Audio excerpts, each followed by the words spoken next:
Working on a historical drama usually uses a lot of costumes, props, and makeup to achieve the look of the people back then, which is why we're quite impressed with how the Peaky Blinders characters were portrayed quite well. Some of the cast members had to go through drastic changes, while others didn't. But for today's video, we'll be letting you in on how the Peaky Blinders cast looks in real life, so make sure you keep watching for more. So which of the cast members underwent drastic changes for their roles in Peaky Blinders? The popular television program Peaky Blinders won over the hearts of many people. Although it debuted in the UK in 2013, the program didn't really take off until it was available on Netflix, when it was introduced to a brand new global audience that fell in love with the plot right away. Peaky Blinders stands out in part due to its meticulous attention to detail. The show did a great job of evoking the look and feel of the UK in the years leading up to World War II, and the dark, frequently dismal color scheme added a special touch. As a result, several of the series' actors are completely indistinguishable. Here are the members of Peaky Blinders' primary cast, in case you've ever wondered what they looked like in real life. Let's start with lead actor Cillian Murphy. One of the most astounding makeovers in the series is that of Thomas Shelby, who is portrayed by Cillian Murphy. The actor, who is often upbeat, does not resemble the grim criminal leader at all. Next, we have Paul Anderson. Paul Anderson may not undergo the same drastic change as Cillian Murphy, but he nonetheless becomes much more grizzled when playing Arthur Shelby. Moving on, we have Sophie Rundle as Ada Shelby. Sophie Rundle gives a breathtaking performance.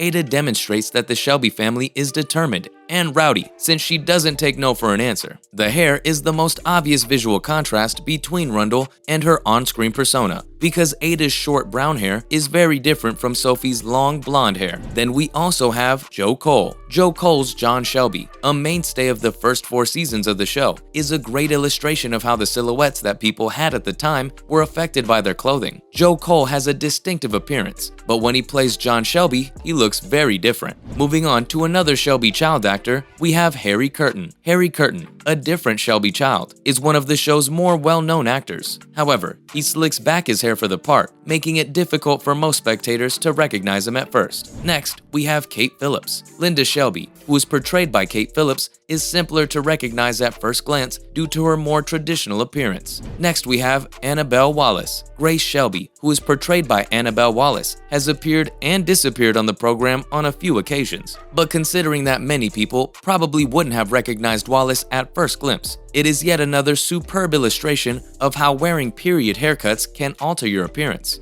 Moving on, we have Amy Fionn Edwards. Esme Shelby, played by Amy Fionn Edwards, debuted as a recurring figure before transitioning into the main cast. Amy Fionn Edwards appears to be a totally different person due to the combination of her many hair and clothing styles. Then we also have Natasha O'Keefe. Lizzie Shelby was just a season 1 guest star, but she would start appearing regularly in series 2. This part, played by Natasha O'Keefe, demonstrates how a change in hairstyle can change a person's appearance. Next, there's also Finn Cole. Few people would mistake Finn Cole for notorious gangster Michael Gray, who is frequently grim. Cole now has a mustache, which makes him appear to be a whole different guy. Then we also have Anya Taylor-Joy. Anya Taylor-Joy's portrayal of Gina Gray has received numerous accolades. She does change, but not as dramatically as the other actors, mainly because the actress frequently dons attire with a throwback vibe. She also adopted a comparable historical look for the Queen's Gambit. Moving on to another, Benjamin Zephaniah is one recognizable actor, because Benjamin Zephaniah portrays Jeremiah Jimmy Jesus, a street preacher of Jamaican descent. British audiences are familiar with him right away. The British, Librariology, and City River Blues are among Zephaniah's best-known poetry. He is a renowned author and dub poet.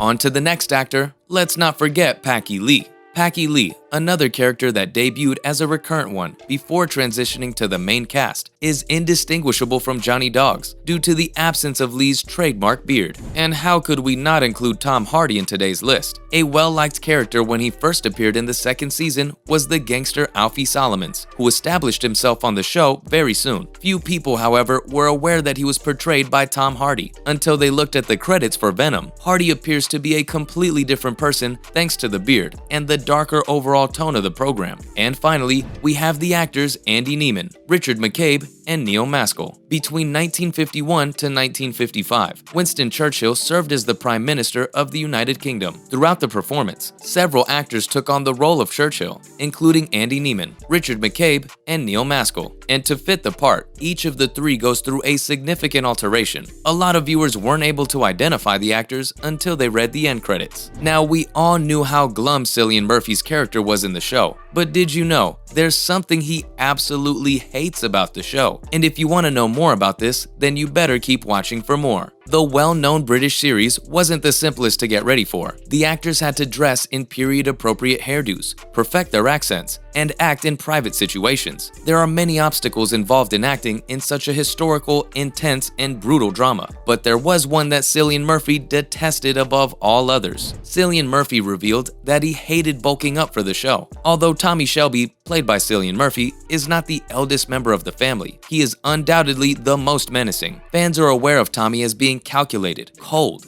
and occasionally outright vicious, which would make anyone cringe in fear. Although his ice blue eyes do the trick, his build also plays a big role. Murphy had to adhere to a strict diet and exercise regimen to become the terrifying head of the family. Despite being physically thin, Tommy found it challenging to reach his ideal weight. Murphy stated to Mr. Porter magazine in 2017, "For the first series of Peaky Blinders, they were anxious that I shouldn't look like a skinny Irish fella, and my trainer recommended meat." It must have been difficult for Murphy to resume eating meat after going vegetarian for the previous 15 years, because he was worried about contracting mad cow disease. Murphy had to alter his nutrition in addition to engaging in several athletic regimens to reach the proper weight for his Peaky Blinders role. He admitted earlier this year to Radio Times that the slow process had been frustrating. "I have to eat a lot of protein and lift a lot of weights and do all that stuff," the actor revealed. "So that takes a while, which I hate." Tommy's creation required a lot of work, but the results were worthwhile. Murphy successfully transformed himself into a dreadful character that no one would want to cross. In other related news, the popular television series Peaky Blinders is taking its audience on a theatrical journey with live performances in London. One of the most adored characters on the program, Arthur Shelby, has been played by an actor from Cheltenham. It was difficult to play the role of someone who had PTSD and alcoholism, according to Kieran Mortell. As they move about the set throughout the performance, the audience has the option to engage with the cast and shape the plot lines. Arthur was a mammoth persona to embody, according to Mortell. The Camden Market episode of Peaky Blinders The Rise covers Tommy Shelby's ascent to fame and follows the ups and downs of the Shelby family. Some of the show's iconic locales, including the Garrison, the Small Heath Bookmaker, and the bakery on Regent's Canal, which served as the gang's headquarters and was controlled by the notorious Alfie Solomon, are recreated for the stage version. For me, I think immersive theater is the future of theater. Audiences want to feel like they can be involved, and like they can genuinely change the outcome of the thing they're watching.